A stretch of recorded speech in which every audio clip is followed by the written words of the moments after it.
What is up, comic friends and fam? Welcome to the Legion of Comics. I'm Mark. Today we're going to be taking a look at this coming week's new comic book day, the week of September 28th. Books kicking off on the 27th. If your shop is cool enough to release those DC books on Tuesdays like they should. But before we dive into any of that, be sure to check this out.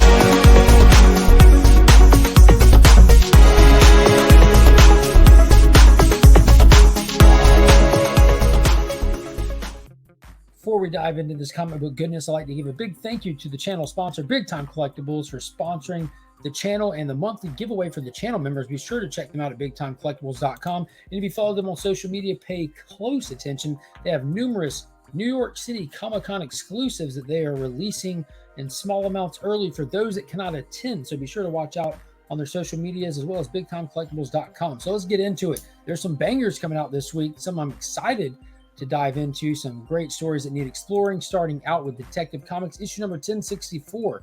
This is the third chapter since Ron V has taken over the title, and I cannot be more excited for it. We have this new Gothic style mystery that's surrounding what looks like it could be the oldest arms of the Arkham family that are coming back to Gotham to reestablish their name and their power in the city. It's taken a total twist to the Gothic horror style, which I think is just fantastic. I'm definitely enjoying this title a little bit more than the primary Batman title, so I cannot wait to see what Ron B does with it. Next up, and this is a doozy, it is definitely Superman's year. This is Detective Comics, issue number 1047. This is part one of the Return of Kal-El storyline. I'm thinking we're going to get 3 issues of this. It's going to be leading us up to that big issue 1050 that they're doing a huge celebration for. Oversized book, tons of covers to choose from, but kicking us off is going to be this beautiful cover by Steve Beach. I love that style. It reminds me of George Reeves. I like that era and tone that it's working with there. It looks like it's something out of the 50s, but gorgeous cover. I cannot believe how well those villains are portrayed on there, but I cannot wait for this.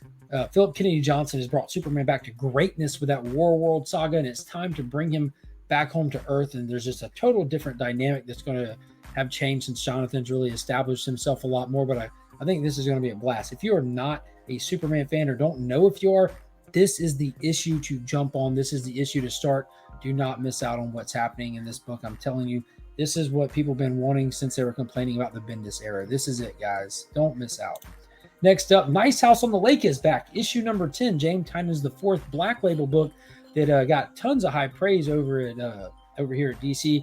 And then we had the last couple of issues that kind of really slowed it down. We've been waiting to get some answers and everything. Tons of questions still, and maybe this will be the issue to do it. I believe this is only going to be a 12-issue series. This is number 10.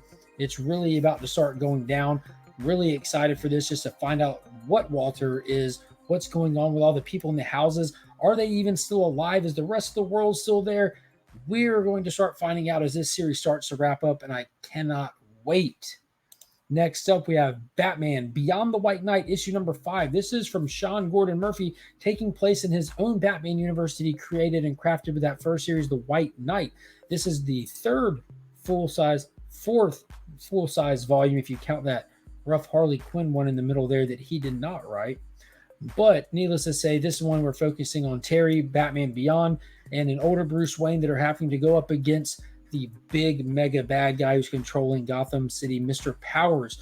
We're also dealing with the oldest child of Harley Quinn taking after her father and trying to follow in his footsteps. So while they try to save the city, they're also trying to save the life of Harley Quinn's oldest child. Next up, we have Department of Truth, issue number 21. This is about the only other book by JT4 that I really enjoy, and this is supposed to be getting into the weeds here with what is Cole going to do? Is he going to continue his loyalty to the Department of Truth, or has the Ministry of Lies managed to convince him that they are the good guys? We don't know at this point what's real and what's false. All we know is that both of these shady government agencies want Cole Turner and need him for their ultimate plan. Next up, another one that's returning after its brief hiatus so that artist Greg Smallwood could get all caught up on everything, which is definitely worth the wait. This is Tom King's Human Target, so starring Christopher Chance solving one of the greatest murders he's had to do his entire career, the murder of himself. He's on a ticking time bomb before his clock is punched, and he's trying to figure out which one of the Justice League International might have been the ones who actually pulled the trigger. This issue is featuring Fire. He's going to be investigating her more than anyone else. We're also going to be diving into more of the confusion around the relationship with him and Ice, as well as the death of Guy Gardner in the earlier issues. It's a fun book. It's amazingly illustrated, masterfully crafted story. Cannot wait to dive back into this one. And here's another one that's just extremely fun. I have not added this on any of my lists until this week, and it's issue 5 of 6. Kept hearing good things about it, so I decided to pick it up. I grabbed the first 4 issues, and I ended up sitting down one day and just reading all 4 of them back to back. Absolutely loved it. Super fun whole concept. What if everybody out of nowhere all had their own genie and were all granted one wish? The world's gone crazy. Characters are all spread out. We have crazy little reveals in there. It's just a fun read. I'm excited to see how it plays out. So I'm adding this one to the list. If you haven't read it, be sure to read it. And I know it's kind of spec heavy right now and everything. But if you can find them for cheap, grab them. If you can't, try to read it digitally. Do not overpay for this book right here.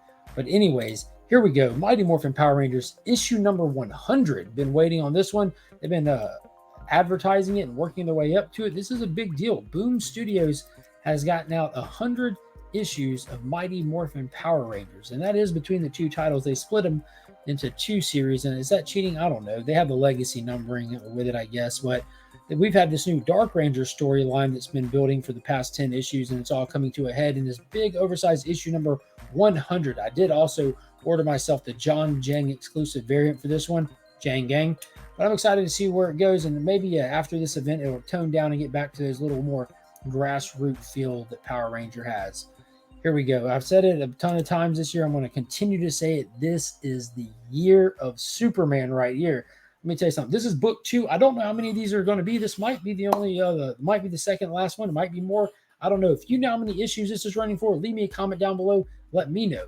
But I think his name is Mark Russell, is writing this fantastic story. And legend goes is this was the potential new origin story for Superman that would have been laid out if the DC 5G initiative would have happened. That was a canceled plan that DC had, and we did see pieces of it come to fruition, like the future state was like a small sample size of it, and this would have been the origin of Superman if they restarted the universe like they were thinking about doing. Needless to say, it's a retelling of his coming into superpowers and coming to Earth, but it's told in a fantastic way like never before. This has the ability to be for Superman what Batman Year One was for Batman. I am saying this is phenomenal. The week it dropped, it was easily the read. The week it was the read of the month between this and Riddler's One Bad Day. Those are easily the top 2 best single issues of comics that have dropped this year. They've just been phenomenal. I cannot wait to see what they do now that we have the rest of the Justice League introduced, and see what they do now that we're going into the next couple of decades. And that little tease story of the crisis event that was going on in the opening scene when it was just all said and done and Superman was just sitting there with his family just waiting for existence to end. Is it going to come to fruition? Is he going to be able to stop it? What was causing it? Will Pariah show up again in this issue? I am so excited to dive into this oversized masterpiece right here. Next up, another one that just should be fun from cover to cover, a brand new story from the DC horror imprint. It's going to be a 6-issue miniseries, Sergeant Rock versus the Army of the Dead. What's so cool about this, other than that beautiful Gary Frank cover, is that Bruce Campbell himself, the actor who played Ash in the Evil Dead franchise, is co-writing this book. So Sergeant Rock is going to be given an assignment to go investigate, and when he gets to where he's going, he finds none other than living dead Nazis, and he's going to have to fight for his life against those that have no life. So this should be a blast. It should be fun. Bruce Campbell is such a great character, such a great actor. He seems to have a great personality and sense of humor. I can't wait to see how that translates into this series under the DC horror imprint. So be sure to check out Sergeant Rock versus the Army of the Dead. And next up, the last one on my list, and I can't say I'm too excited about this one. I'm kind of just still picking it up because I'm picking it up. Genisville, Captain Marvel, issue number 3 by Peter David. I've been trying out all these Marvel flashback books is what I'm calling them. It's not in current continuity. It takes place and it's set in the past and between the pages of issues that came before, back around my childhood time. I read this Captain Marvel when I was a kid. I really enjoyed him. I had the trades and everything. I just love him slamming the bands together. It's kind of like Captain Marvel at DC. You know, Shazam, Captain Marvel, Shazam, kid to superhero. Rick Jones, a superhero. I don't know what it is about characters like that. Hulk, Captain Marvel.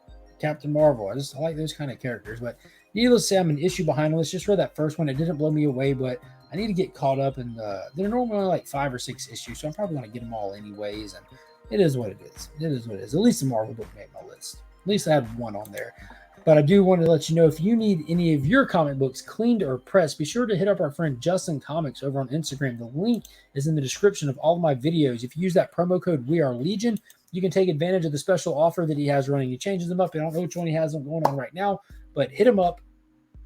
We Are Legion, and you find out what special offer he's running. And if you want to know what my top pick for this week is going to be and why, check out my friend the Comic Vets channel. He's currently running an 800 subscriber giveaway. Tons of cool prizes. There's still time to get in where you fit in before the time runs out and he starts giving everything away. Every Sunday he posts a video where him and I give you our top pick for the week coming up without reading them first, just going in blind, and we like to see how it shapes up by the end of the week. So be sure to go over there, check him out, give him a subscribe. And as always, I want to thank my LCS, the Augusta Book Exchange. Paul and Donna over there are fantastic. They're the keepers of my comics, the guardians of my pool box. They always make sure everything I'm looking for is right there in my box every week when I get there. Amazing people. If you're ever passing through in the Augusta area, be sure to stop by there, tell them hello and see what's up. And leave me a comment down below. Let me know what you're looking forward to this week. Is there anything that I left on this list that I definitely should try out that I'm not at the moment? And until next time, as always, I'm Mark, but we are Legion.